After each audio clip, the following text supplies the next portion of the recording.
Assalamualaikum warahmatullahi wabarakatuh. Perkenalkan, nama saya Nur Faraniza, NPM 2040603003 dari lokal A1. Nah, di sini saya akan membahas materi tentang lisosom.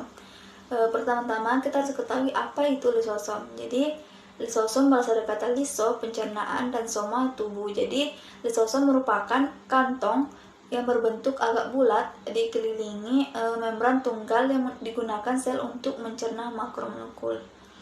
Nah, yang digunakan lisosom untuk mencerna makromolekul adalah enzim hidrolitik. Lisosom berisi lisozim yang akan mencerna polisakarida, lipid, fosfolipid, asam nukleat, dan juga protein. Lisosom juga berperan dalam pencernaan intrasel, yaitu protozoa, sel darah putih sebagai autofagus. Nah, selanjutnya itu bagaimana lisosom bisa dibentuk? Enzim lionzim diproduksi dalam ribosom. Pertama, enzim masuk ke dalam retikulum endoplasma. Yang kedua, enzim masuk ke dalam aparatus Golgi lalu dikeluarkan ke sitoplasma. Nah, selanjutnya itu struktur lisosom. Lisosom merupakan organel yang bentuknya tidak uniform antara satu sama lainnya, cenderung bervariasi bergantung pada yang dicerna oleh lisosom tersebut.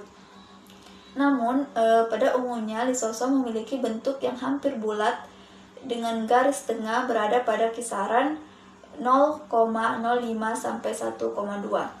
Rata-rata sebuah sel memiliki sekitar 300 lisosom yang tersebar merata di seluruh sel.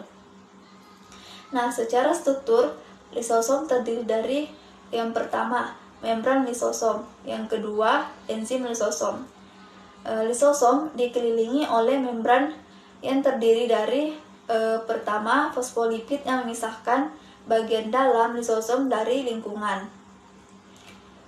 Yang kedua, eksternal membran. Nah, fosfolipid adalah molekul seluler yang sama yang membentuk membran sel yang mengelilingi seluruh sel.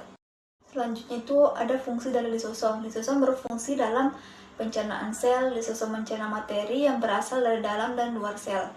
Dan adapun proses-proses pencernaan sel yaitu terbagi menjadi dua, yaitu pencernaan materi eksternal, yaitu melalui mekanisme endositosis. Materi-materi ekstrasel yang akan dicerna lisosom akan dibawa masuk.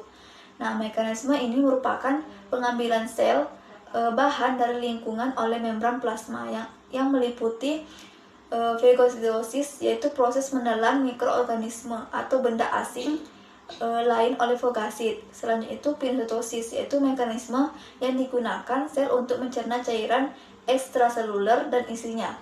Dan yang kedua itu pencernaan organel intrasel. Nah, selanjutnya itu peran lisosom. Lisosom berperan dalam yang pertama perombakan organel sel yang telah tua.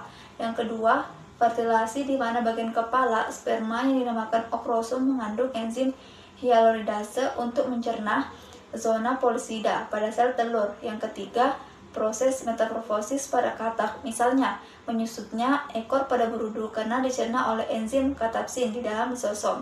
Yang keempat, pemulihan ukuran uterus setelah kehamilan. Demikian penjelasan singkat mengenai lisosom saya ucapkan. Terima kasih.